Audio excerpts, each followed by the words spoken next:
فاس اور مغرب 5 ملک ہیں جہاں کے یاد رکھ لیں علماء جو کل مراجع ہیں اسانید میں، علم اور اسانید میں مراجع ہیں، حرمین شریفین اور ویسے قدیم ہند بھی، جو شاہ ولی اللہ محدث دہلوی اور ان سے اوپر بلکہ تھوڑا سا پہلے کا زمانہ، ابا جی قبلہ کے رحمۃ اللہ تعالی علیہ کے جو اساتذہ تھے، بس وہاں سے ہند کی جو مرجعیت ہے وہ شروع ہو جاتی ہے۔ لکھنؤ حضرت شیخ عبداللہ، باقی میں تھوڑا سمجھاؤں گا آپ کو، ابا جی قبلہ کے استاذ تھے جن سے بہت زیادہ پڑھے اور ساری اسانید ان سے لی، حضرت شیخ عبد الباقی انصاری، شیخ عبد الباقی انصاری محدث لکھنوی ثم المدنی، مولانا عبد الباقی انصاری، کیا مولانا عبد الباقی، عرب میں تو چونکہ شیخ بولتے ہیں تو مولانا عبد الباقی انصاری لکھنوی ثم المدنی، پھر بعد میں مدینہ پاک منتقل ہوئے اور وہیں وصال ہوا۔ یہ 2 بھائی تھے ابا جی قبلہ کے اساتذہ، مولانا عبد الہادی لکھنوی اور مولانا عبد الباقی انصاری لکھنوی۔ یہ شاگرد تھے مولانا عبد الحی فرنگی محل والوں کے، جن کو بحر العلوم کہتے ہیں۔ مولانا عبد الحی ابو الحسنات مولانا عبد الحی لکھنوی، محدث لکھنوی۔ مولانا عبد الحی تو پھر اوپر آ گئے نا، مولانا عبد الباقی انصاری سے کل دنیا عرب کے محدثین نے ان سے اجازات و اسانید لی ہیں۔ مولانا عبد الحی تو پھر آگے بیٹے ان کے استاذ ہو گئے نا، اوپر چلا گیا۔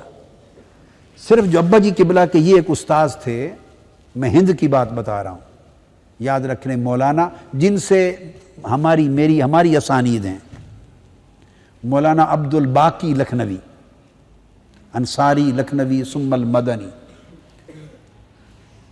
مکہ اور مدینہ کے کل شیوخ اور محدثین نے ان سے سند اور اجازت لی۔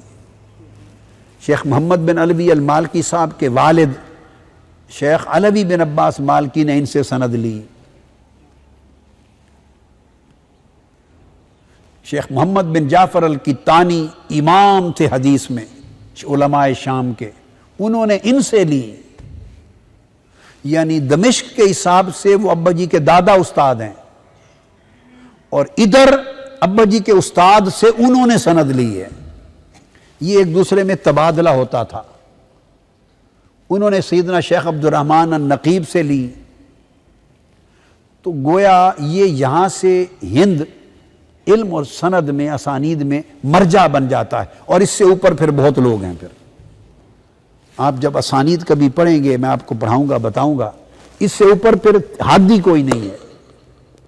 یہاں سے لے کر شاہ عبدالعزیز محدث دہلوی اور شاہ ولی اللہ محدث دہلوی تا شیخ عبدالحق محدث دہلوی، یہاں سے لے کر پھر بیٹے الہ آباد سے یہ لکھنؤ، یہ پھر مرجع تھا۔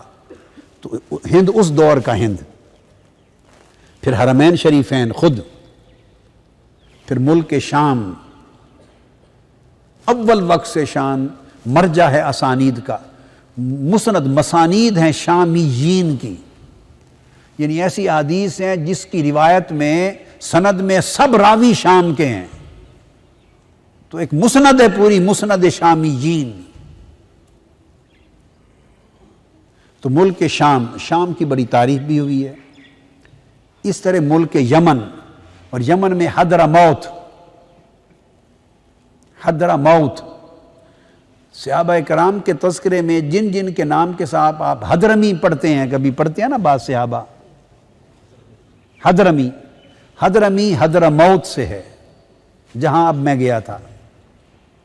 یہ صوبہ ہے یمن کا، ادھر بارڈر پر سعودی عرب لگ جاتا ہے، اس کا نجد وغیرہ ریاض، حضرموت، اس سے حضرمی۔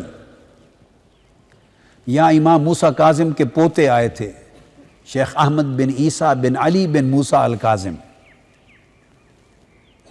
سید احمد بن عیسیٰ بن علی بن موسیٰ الکاظم، بن علی بن امام جعفر الصادق، حضرت علی امام موسیٰ کاظم کے بھائی تھے، حضرت علی امام موسیٰ کاظم کے بھائی تھے، یہ امام جعفر صادق کے، تو پھر وہاں سے سادات یمن، حبائب اور حضرموت کی اسانید ہیں۔ پھر ملک شام آپ کو بتا دیا، پھر مغرب میں مراکش اور فاس آ جاتا ہے۔ تو اندلس مغرب کے تمام ائمہ، شیخ اکبر محی الدین ابن عربی سمیت اکابر، جب وہ جب چلا گیا مسلمانے سے تو فاس اور مغرب میں آ گئے تھے۔ تو مغرب مرجع ہے علم اور اسانید کا، علم اور سند کا۔ شام کے بھی، اور شیخ محمد بن علوی المالکی کے آباء و اجداد بھی مغرب سے آئے تھے، یہ اصلاً مکی نہیں ہیں، اصلاً مغربی ہیں، ادریسی ہیں۔ وہاں مولائے ادریس کا مزار ہے، وہ پرپوتے ہیں امام حسن مجتبیٰ کے، تو ان کی اولاد ہے۔ شیخ عبدالعزیز دباغ بھی انہی میں سے ہیں۔ تو کل مغرب میں امام شیخ محمد المکی الکتانی اور امام محمد بن جعفر الکتانی اور امام عبدالحی الکتانی، کتانی خانوادہ بھی مغرب سے ہے، فاس سے ہے۔ تو یہ پوری دنیا میں جو سند ہیں، جو خانوادے، وہ مغرب سے ہیں۔ تو ایک وہ ملک ہے جو مرجع ہے، ایک پھر مصر ہے چونکہ امام ابن حجر اسقلانی کا مرکز ہے اور امام جلال الدین سیوطی کا ہے۔ امام جلال الدین سیوطی سے ہماری نسبت خاص یہ ہے کہ انہوں نے عالم رویا براہ راست حدیث میں میرے شیخ ہیں۔ امام جلال الدین سیوطی، انہوں نے خواب کے عالم میں 1 سال مجھے اپنے گھر میں رکھ کر مجھے سارا پڑھایا اور دیا اور سارا عطا کیا، اور فرمایا 3 بار گلے میں کہ جو کچھ اللہ اور رسول نے مجھے میرے سینے میں عطا کیا تھا میں نے آپ کو دے دیا، 3 بار آپ کو وارث بنا دیا۔ اس کے بعد میں نے کام حدیث کا شروع کیا۔ پھر سن لیں، یہ عالم رویا میں، خواب میں کیا؟ تو خواب میں بعضوں کو اس طرح اجازت دینا اور روایت ہونا، یہ عند المحدثین جائز ہے، یہ بھی لکھ لیں، عند المحدثین جائز ہے۔ امام جلال الدین سیوطی نے خود بھی اپنی کتب میں بیان کیے ہیں اور امام عبد الوہاب شارانی نے بیان کیے ہیں، یہ محدثین کے ہاں جائز ہے، یہ ایک الگ ہے۔ گو روایت میں نہیں لکھتے، سند میں نہیں لکھتے، مگر ایک الگ باب بنا کر پھر اس کو لکھتے ہیں، الگ باب بنا کر۔ تو یہ مصر مرکز ہے، اور ایک موریتانیہ افریقہ کا ملک ہے، اس کا شہر ہے شنقیط۔ وہاں آج بھی حافظ ہیں کل احادیث کے اور کتب کے لوگ۔ 1000 سال کے مخطوطے، دنیا میں سب سے زیادہ مخطوطات حدیث اور علم کے شنقیط میں ہیں دنیا میں، اور اس کی حفاظت عورتیں کرتی ہیں گھروں میں اپنے صندوقوں کے اندر، اور ہر اتوار کو یا جمعہ کو نکال کے اپنا کوئی کیمیکل ہے دیسی وہ لگاتی ہیں کاغذوں کو۔